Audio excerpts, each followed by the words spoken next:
Hello, and welcome to the History of Africana Philosophy by Chike Jeffers and Peter Adamson, brought to you with the support of the King's College London Philosophy Department and the LMU in Munich, online at historyofphilosophy.net.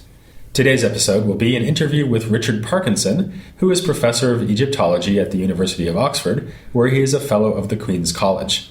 Hi, Richard. Thanks for coming on the podcast. Pleasure. We're going to be discussing some of the texts that we've been looking at over the last few episodes, which we're claiming are philosophical works from ancient Egypt. One of them is a text you've worked on quite a lot called The Tale of the Eloquent Peasant, and it's an example of what you've been known to describe as Egyptian poetry. And I was wondering whether you could just tell us something general about these works, for example, how it is that they have survived for such a long time so that we can read them today, and what kinds of themes they cover. Well, these sorts of texts are preserved on rolls of papyrus that are placed in tombs around 1850 BC. They're written in a phase of the Egyptian language called Middle Egyptian, and they seem to be associated with the court of the 12th dynasty in Egypt. They are found in the tombs of local officials, but it seems from literacy levels, from that sort of thing, that they probably originate within the sphere of the court, are read, performed throughout the country. And they seem to be part of an official's sense of his own social status and cultural sort of display and prestige. Beyond that, we don't know much about who the authors were. We don't know much about who the audiences were. So a lot of how we approach them is deducing the context from what the texts say about themselves, which is, of course, incredibly risky. But the view I take is that they're not, as has sometimes been claimed, propaganda, political propaganda, but they are more reflective works of literature. And they would have been read out at court, or with the accompaniment of music? Is that possible? That is one possible scenario, and one that I believe is quite possible. They're certainly very dramatic works, and they are full of rhetorical poetic devices, imagery, assonance, and I think they are highly emotional and really very subjective in many ways. And that's why I quite like the term poetry as opposed to propaganda or philosophical text, something like that. They're very much concerned, it seems, with entertaining an audience, provoking them, shocking them, giving a very passionate sense of life. And does that give us an insight into the audience? Because it seems to me that if that's right, then the audience must be expected to identify with at least some of the characters. Yes, but which characters they identify with is not a simple matter. If it's being read out at court, it's hard to believe that they're supposed to identify with the eloquent peasant, because he's a peasant. He is a peasant. He is also addressing a fictional audience of courtiers and shouting, screaming abuse at them, which is in itself quite an interesting reversal of roles. And I think anyone in the audience is invited to identify with the peasant.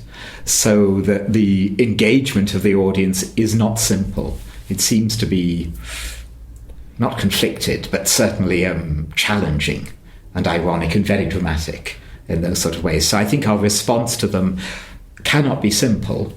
And if we want to extract a sort of cultural and intellectual message from them, it's remarkably difficult at times. You said we don't know much about the authors either, or maybe we don't know anything about them, we're just guessing.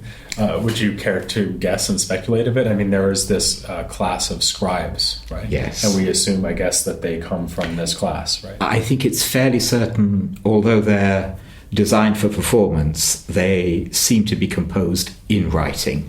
That a certain word plays that only work if you're literate and you know the script system. Oh, so you mean they wouldn't have originally been composed as oral works? I don't think so, no. I think they are composed by the sort of people who would compose official documents and, say, monumental inscriptions. They are very close stylistically to those. The knowledge of court etiquette in some of them suggests people are really quite high up in court circles. There are lots of allusions to quite esoteric texts So I think they are culturally central. I don't think it's originating, say, in the so-called middle class of the scribal sub-elite.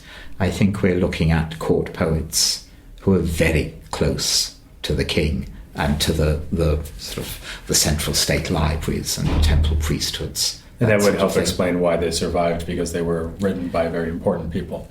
They can only survive if they were sent out through the country. That could only happen, one assumes, for state-approved works. And do we have any idea why they would have been, I don't know what the right verb is, but interred with the bodies in the tombs? Absolutely not, no. Except you find in other tombs, say, staffs of office, things placed on the coffin intended to show the gender, the status, the prestige of a person.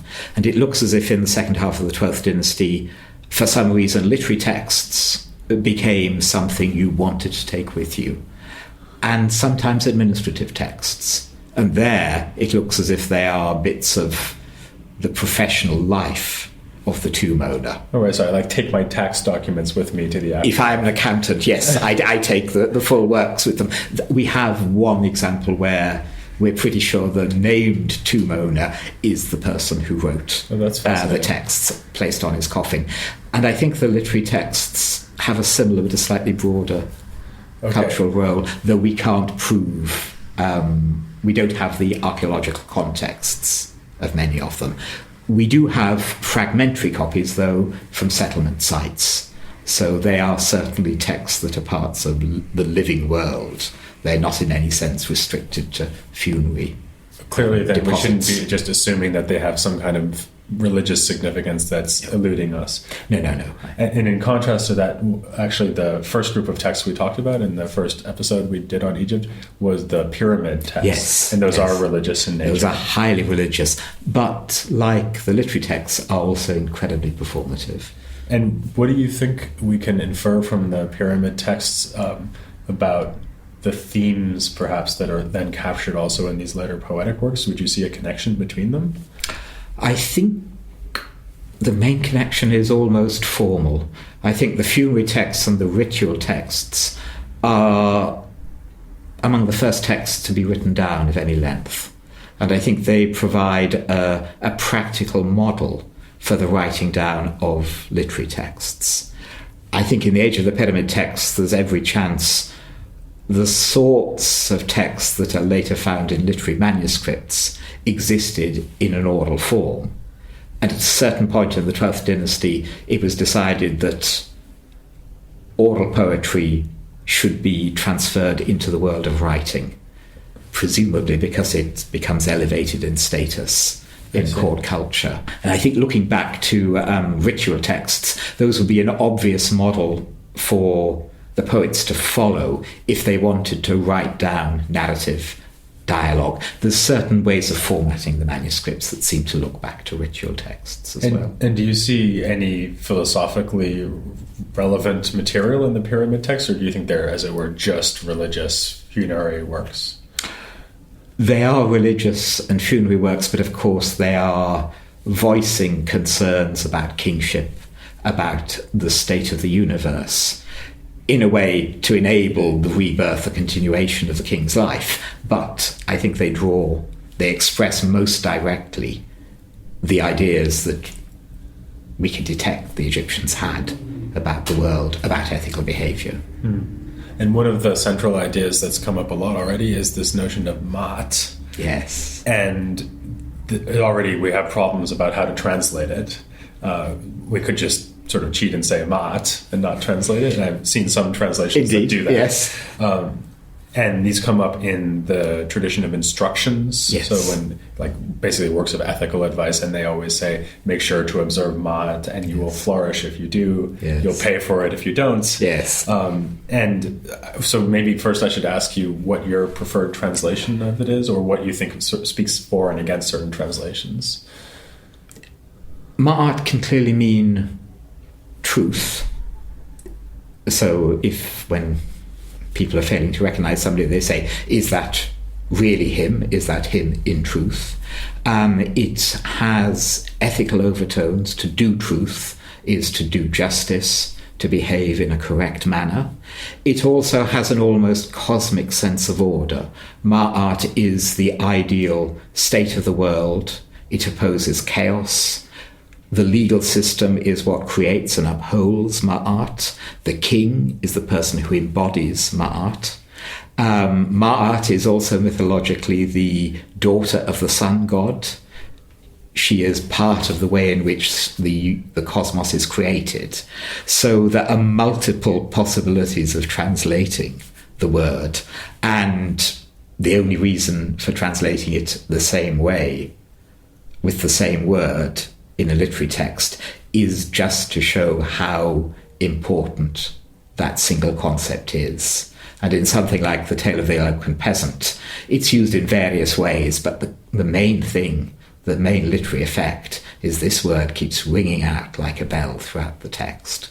And it has ideas of reciprocity, of social engagement. If you are kind to people, that is Ma'at. You do something to them, and so the like will be done to you. That is the principle of Ma'at. It's very much a word that summarizes the whole of the Egyptian worldview, in a sense. One of the things I find really fascinating about it is that it does have both this cosmic instantiation, yes. So the whole universe is somehow represents Ma'at, yes. Because it was built that way by the gods.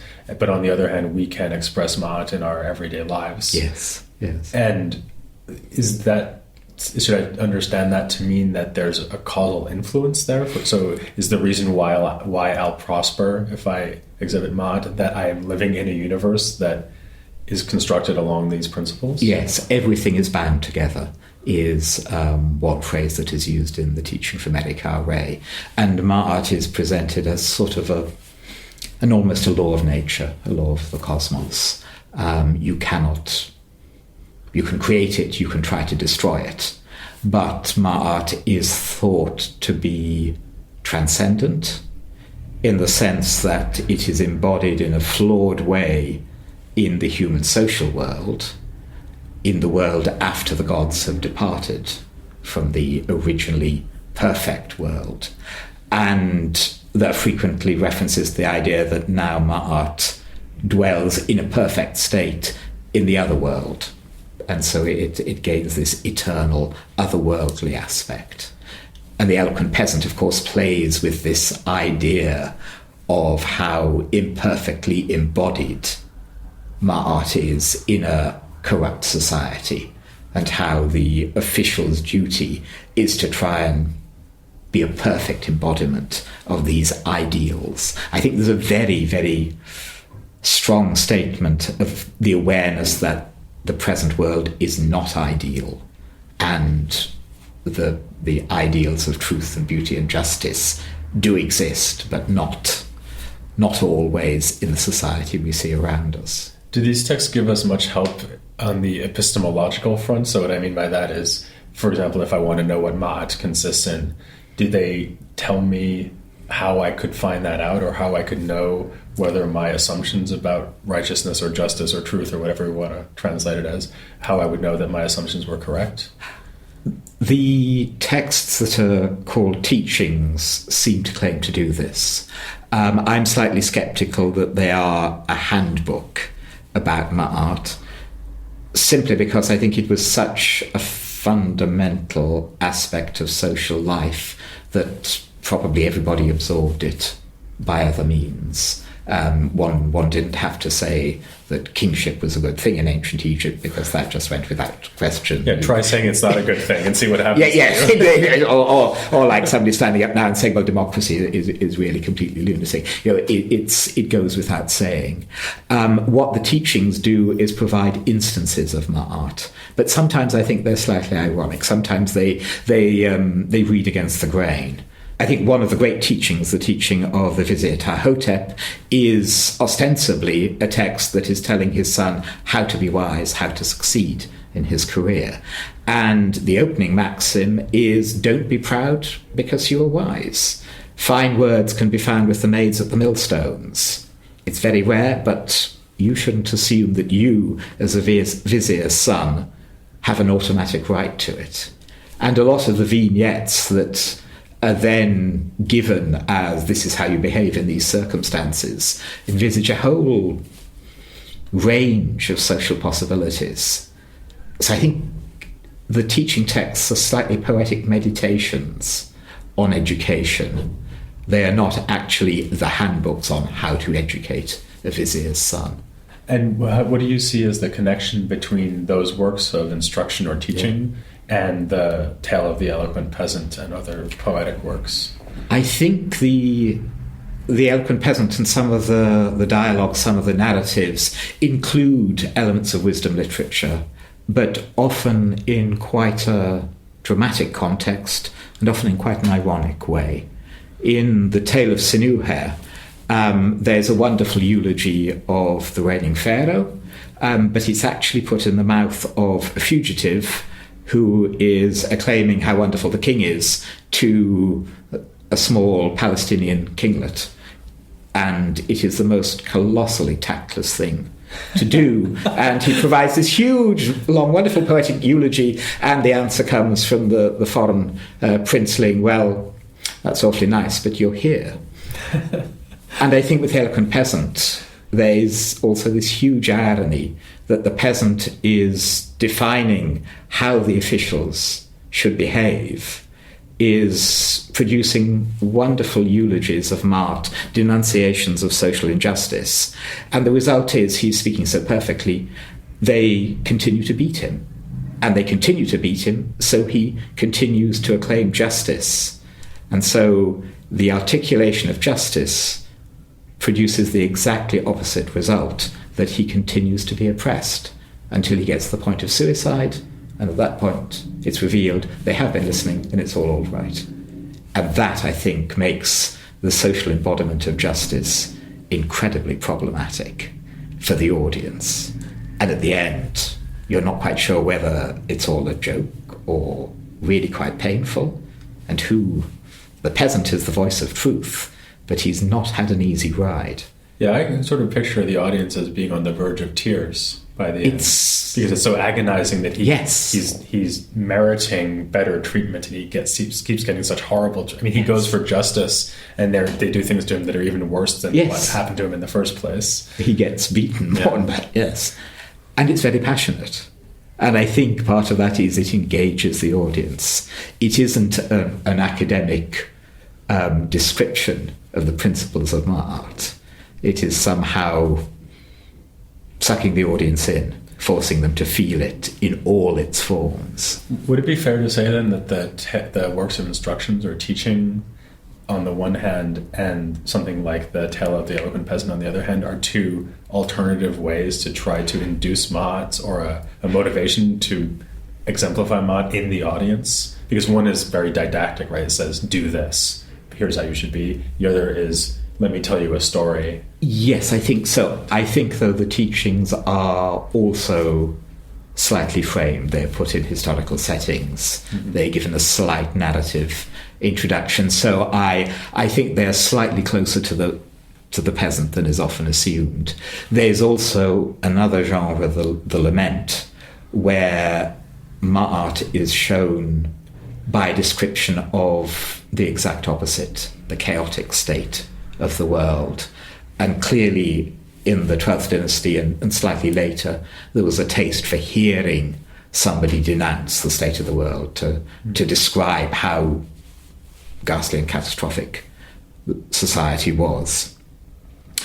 And these are often assumed to be reflections on historical periods of chaos. I would assume you only really can listen to that sort of poetry if you're sitting in a fairly safe and stable state. So I think they are, again, dramatic literary presentations of a view of the world. All of the texts, I think, are fundamentally pessimistic. They all assume that society is tending to chaos. And sometimes you can do something to repel the chaos.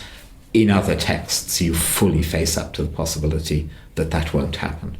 I guess if you're trying to think of pessimistic or dark works from this period, one of the most obvious ones is the so-called dialogue between a man and his ba, Yes. which seems to depict a suicidal person. Yes. Talking to, I don't know what you think ba means. I mean, I guess it seemed to me that it might mean something like soul. It's something like soul. It's an aspect of a person which becomes animate at the moment of death, it seems. And so the idea he is speaking to his soul is itself, I think, a literary fiction. The man is apparently suicidal, and he does recite some descriptions of the state of the world which are very much like these full-scale literary laments. And what he and his soul are quarrelling about is whether it is a good thing to die. And the man is taking the view that death is the only escape from the horror of life, and with a proper funeral everything will be fine. And the soul, very ironically, is saying, no, the only pleasure is here and now, and if you renounce life, that's it. You'll never come up again to see the sun. And the reason it's ironic is that the ba is actually supposed to be your afterlife. So it's like his afterlife is saying to him, you better enjoy it now. And even more ironically, of course, this is one of the poems somebody placed in a tomb. Oh, right. Along with the Eloquent Peasant and the Tale of Sinuhe. It's a single deposit. So it's an incredibly complex dialogue. And the most awful thing for modern scholars is it doesn't come to a logical conclusion. I think somehow through the exchange of poetic imagery, the two speakers manage to reconcile themselves, and they agree that the soul will stay with the man who will look forward to death but not actively seek it. And it does reach an emotional resolution, but not a clear-cut, logical conclusion to an argument. And that fits with a lot of Egyptian attitudes to legal decisions, where the main aim is not that the righteous man will be vindicated, but the two complainants will leave the courtroom content. It's a very sort of social attitude to make sure there's reconciliation. I see. And that's what happens in this case. But it has some of the most transparent poetry that survives from this period in ancient Egypt, where the soul is, where the man is comparing death to the smell of lotus flowers, to sitting under sail on a windy day. It really can speak across the generations, and underlying it, of course, is the basic human fact that death is a very hard thing to come to terms with and to explain. And so the soul produces this vision of death as horror, saying how pyramids will collapse, offerings to the dead are useless, which are, as Jan Assmann has said, are the satanic verses of Egyptian literature. This is not what we imagine the ancient Egyptians to think or say, but clearly they knew what death was as well as we do. Yeah, it's interesting that we started off with this very optimistic idea, or it sounded like a very optimistic idea, that cosmic justice, or Mott, let's just say Mott, and individual justice mirror each other, and that if you exemplify Mott in your life, then you'll do well. Yes. And then when we actually get into the texts, we have these very fraught situations, which is not like the point of the text in each case is, oh, and the man was a good man, and so everything turned out for him right in the end. Yeah. It's more like every point of view is somehow justified. Yes. I think it's one of the peculiarities of this type of discourse in the Middle Kingdom is it expresses this subversive attitude. It doesn't say, as monumental tomb inscriptions say, I was a good man, I had a great career. It produces more realistic visions of experience. And so the Tale of Sinuhe, in a way, is a parody of a tomb inscription. It's about a real life, and like so many real lives, it goes horribly wrong. It turns out in the end fine, but it still allows the audience to see that not everything is perfect. And I think it's hard to explain why the 12th dynasty should foster this sort of literature, but perhaps it's a safety valve. Perhaps if the state just keeps producing visions of the perfect world, Nobody is going to quite believe anything it says anymore. I think similar ideas have been advanced for the sort of the propaganda and subversion in Shakespeare's plays. And I think that's quite a useful parallel. It's a very tightly contained sort of discourse coming from court circles. There's a more general issue here, actually, about how to situate the texts in their historical context. And we don't have very much in terms of text. I mean, I was able to read it over a weekend. Indeed, much. Yes. I mean, not in the original. That would have taken me a lot longer, since I would have had to learn to read Egyptian first. If you were fluent, it would take very little time for each one. They're not long. So, to what extent do things like our knowledge of burial practices, architecture, the political situation at the time, to what extent can we use all of those to inform our readings of these philosophical texts, if we are allowed to call them that? I think it's absolutely crucial. There is no way you can read any work of literature completely abstracted from its social, historical context. We imagine we can do it with European literature and classical literature because it's very close to us and second nature. Egypt is that one step different.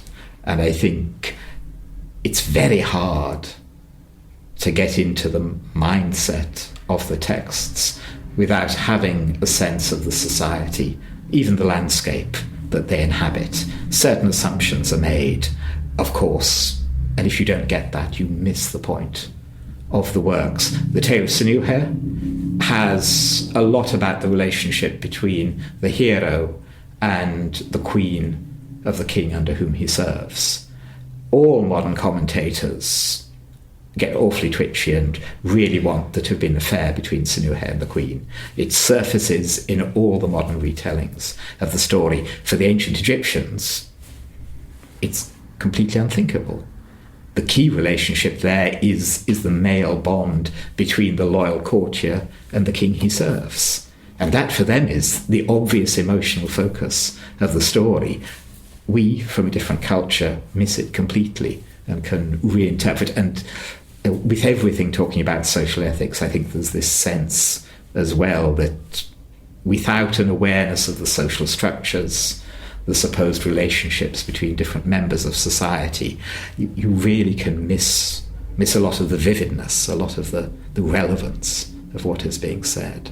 Actually, there's something before we wrap up that I wanted to ask you about. This is maybe a little bit of a shift of topic, but I can't resist because you've worked on this quite a bit. And it is about social relationships in ancient Egypt, and in particular sexuality and relationship between the genders and so on. What kinds of texts or other evidence can we draw on to learn about this, and what do we learn when we draw on them? Well, it's a very male-dominated society. I think that's very clear. There are certain ritual texts that talk about sort of that you shouldn't have sex with married women, a man shouldn't have sex with another man. And again, literature subverts those social norms or explores the possibility that everything isn't quite as normative as it should be. And so we find possibly the first detective story in world literature is where a king is having an affair with his general, a long-standing affair, which in itself is historically very important for LGBTQ history. But the affair has to be conducted at night. So it's clearly disreputable. It has to be done by secrecy. He's followed through the streets and it is detected. We don't know what happens then because the ending is lost, but we know it. And ironically, the first chat-up line in world literature seems to be between two male gods in ancient Egypt, where Seth says to Horus, "What a lovely backside you have," and is inspired by desire, not just by a desire for sexual domination. So there's quite a few surprises, even in a court poetry produced by a very heteronormative, male-dominated court society. It still allows the voicing of realistic, subversive, I don't know what you call them, attitudes. And I think that's what I find so fascinating about the poetic texts. Somehow, for some reason, there is a little bit of freedom, which we would say addresses human reality. in a way that the grander funerary religious texts don't allow themselves to. They state obsessively that the world is perfect, the king is triumphant. Occasionally you find works that will address the fractures, the gaps in the record. Yeah, maybe that's actually why Chica and I respond to these works as if they were philosophical. Because, I mean, obviously there's a big question here about, are these philosophical works in any sense? And maybe I hadn't thought about this until we had this conversation, but it's possible that the reason why they might strike someone as philosophical is because they're maybe at one remove from the phenomenon they're describing. They are playing around. Ironically, they're allowing you to think more than one thing about they are encouraging questioning thought, I think. In the same way they've been often said to be political propaganda, which I really doubt, but they are very politically engaged. For all the frivolity, for all the jokiness and the irony in them, they tackle key questions about life and morals and the state of society in a way that doesn't just provide the usual ideological answers. And I think they engage the audience and they ask the audience to examine their own hearts. And that is clearly one of the drives. And heart means, of course, mind, intellect, as well as emotions. It's very much a way of engaging the audience in a dialogue and not allowing them to escape with an easy answer. So I think in that sense, they're profoundly philosophical. Okay, that seems like a good note to end on. So I'll thank Richard Parkinson very much for coming on. Next time we're going to be moving on to look at Ethiopian philosophy, so that'll be a big jump ahead chronologically. And please do join us for the next episode of The History of Africana Philosophy.